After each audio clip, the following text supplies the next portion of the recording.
Это программа «Актуальное интервью», в студии Анастасия Кобызева. Избран новый президент Международного комитета игр «Дети Азии». Им стал Владимир Максимов. Сегодня он гость нашей студии. Владимир Владимирович, здравствуйте. Здравствуйте. Во-первых, поздравляем вас с новой должностью, но для вас это не новая работа. Вот расскажите, как проходили выборы и как сами отнеслись к их итогам. Спасибо за поздравления, в первую очередь. То, что касается самой работы по избранию президента комитета, то в 2020 году истек срок полномочий предыдущего президента Дмитрия Евгеньевича Глушко, и, соответственно, в заочной форме состоялось собрание учредителей. Республика Саха-Якутия в лице главы республики Арсения Сергеевича Николаева инициировала данное совещание и одновременно предложила мою кандидатуру на пост президента. Уведомления были направлены Олимпийскому комитету России и Олимпийскому совету Азии. Соответственно, после этого остальные учредители направили в адрес главы республики свои письма согласия, после чего был утвержден протокол, которым я назначен на пост президента Международного комитета. Ну, вы как отнеслись к этой новости? У вас боевой настрой? Но надо сказать, что это не было сюрпризом, потому что все равно были и согласования, в том числе и обсуждался этот вопрос. Конечно, готов, потому что я в этом году уже 12 лет как занимаюсь этим проектом. Непосредственно нашей командой была организована работа по проведению игр в 2012 году, 2016 году в городе Якутске и реализация нового проекта игр в зимнем его формате. Первые зимние международные спортивные игры «Дети Азии», которые прошли у нас в 2019 году в городе Южно-Сахалинск. Вот. Поэтому работы много, планов много, и надо сказать, что комитет на сегодняшний день уже ему 8 лет. Это достаточно такой немалый возраст для организации международной, созданной с нуля. Вот. И сегодня есть все предпосылки для того, чтобы как комитет, так и сам проект развивались еще с большей интенсивностью. Единственный наш противник – это сегодняшняя ситуация с эпидемией. Вот как раз-таки вопрос, связанный с пандемией коронавируса. Вообще есть какая-то ясность по срокам и месте проведения игр «Дети Азии»? Да, в марте месяце правлением комитета было принято решение о приостановке проведения 7-х игр «Дети Азии». Как вы знаете, должны были пройти в этом году до стабилизации ситуации. Но надо сказать, что все это время мы вели и ведем работу по переговорам с потенциальными организаторами игр. Сегодня есть положительные моменты, положительная динамика в этом вопросе. И 7-е игры в любом случае они состоятся. В каком формате это будет определено и решено в ближайшее время. Поэтому я надеюсь, что все получится, и это одна из главных задач на сегодняшний день, которая стоит перед комитетом, организация 7-х летних международных спортивных игр «Дети Азии». В этом году они точно не будут проводиться. 2021 год, надо смотреть по календарю, потому что очень много мероприятий в мире спорта были перенесены на 2021 год, в том числе, в первую очередь, это Олимпийские игры.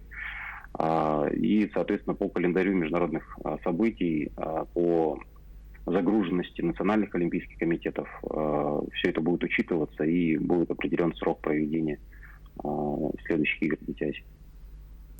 Владимир Владимирович, вот как вы считаете, вся эта ситуация с пандемией коронавируса может сказаться на развитии детского спорта в целом? Я думаю, она уже сказывается, и не только детский спорт, и спорт высших достижений.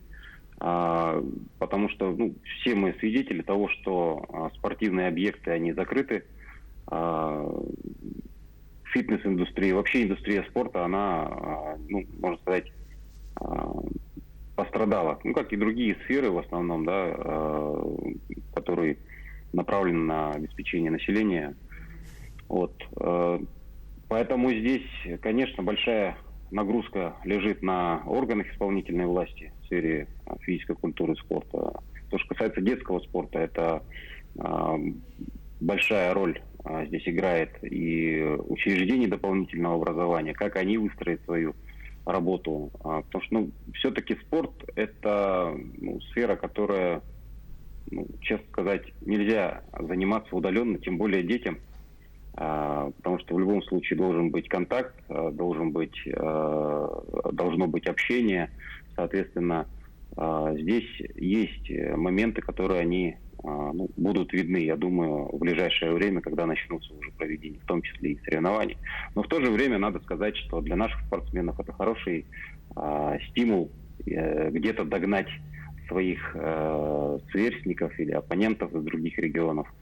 Для этого должны быть созданы подобающие условия. И надо отметить, что Центр спортивной подготовки сборных команд республики неплохо подошел к подготовке своих спортсменов, обеспечили, членов сборной России, обеспечили необходимым инвентарем, что позволило им заниматься в удаленном формате, не терять, так скажем, форму. Но я говорю еще раз, в ближайшее время мы посмотрим, кто как проводил это время. А вообще, если говорить о индустрии спорта, то здесь есть и другая сторона медали. Потому что, судя по анализу, да, тоже продажи спортивного инвентаря, экипировки и так далее, за время пандемии они выросли, отмечается большой рост продаж, то есть население, и население, оно долго сидеть тоже надоедает, правильно? Скучали отдыхать по спорту. И ничего не делать, поэтому, да, скучает, поэтому какая-то активность должна быть, и кто-то продолжил заниматься, а кто-то наконец решил встать на беговую дорожку или выйти, во дворе походить. Да, обычно бывает, люди говорят, завтра начну. Я думаю, у многих это завтра настало во время этого пандемии. А каким вы видите будущее игр? Какие изменения могут произойти? То, что касается самих игр, формат их проведения, он больших изменений не претерпит. На сегодняшний день у нас и в 2020 году уже планировалось небольшие введения по программе соревнований, то есть по видам спорта изменения.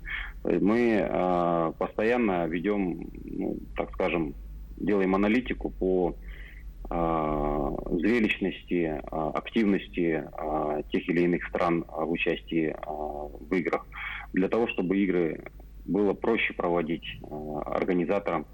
Есть виды спорта, которые, к сожалению, за последние, скажем так, прошедшие игры показывают отрицательную динамику по количеству участников, спортсменов, по количеству стран, представленных в том или ином виде спорта. То, что касается в целом развития комитета, его работы, то на сегодняшний день мы реализовываем, и у нас в планах есть проведение образовательной работы именно для подготовки, в том числе и спортивного менеджмента, и подготовки волонтеров. Программы выдержаны в международных стандартах, и мы некоторые из них уже реализовывали, в том числе в рамках проведения первых зимних игр на Сахалине. Мы проводили подготовку спортсменов, скажем так, переподготовку спортсменов из, так скажем, незимних видов стран. Эта программа проходила совместно с Департаментом олимпийской солидарности Международного олимпийского комитета и Олимпийского совета Азии. Поэтому таких наработок у нас много, соответственно, все это будет реализовываться, в том числе и с участием специалистов в области спорта из республики. Но не секрет, что жители столицы республики ждут возвращения игр в Якутск. Какие новые объекты будут строиться? Ну, надо сказать, что вопрос, касаемый строительства объектов, благоустройства города, логистики внутренней и так далее, это прерогатива Организационного комитета. Международный комитет, его цель его создания, да, была для того, чтобы этот орган был, так скажем, так как он сегодня является единоличным правообладателем на международные игры «Дети Азии», соответственно, наша главная задача – это поиск и определение и проведение игр в соответствии с теми требованиями, правилами, которые утвердили учредители. Был разработан и утвержден учредителями в 2012 году концепция международных спортивных игр «Дети Азии», где прописаны все требования по каждому виду спорта, по каждому направлению и так далее. 2024 год, 8-е игры «Дети Азии», на сегодняшний день республикой Саха-Якутия подготовлена заявка, она находится в Министерстве спорта России, и в ближайшее время, на декабрь месяц, в правительстве Российской Федерации запланировано заседание Межведомственной комиссии по рассмотрению заявок на право проведения Российской Федерации международных соревнований. Есть там и новые спортивные объекты, и общая затратность проведения игр. Поэтому все это в ведении организаторов, непосредственно на сегодняшний день этим занимается Министерство спорта Республики Саха-Якутия. Но я думаю, что от проведения игр в 2024 году город наш, я думаю, и население соскучилось, и город сам будет еще более современный, еще более комфортный для занятий спортом. Владимир Владимирович, большое спасибо вам за интересную беседу. Мы еще раз поздравляем вас и, конечно же, желаем успехов. Спасибо большое. Это была программа «Актуальное интервью» с президентом Международного комитета игр «Дети Азии» Владимиром Максимовым. Мы говорили о том, как пандемия повлияла на мир спорта и о будущем игр «Дети Азии». Оставайтесь с нами.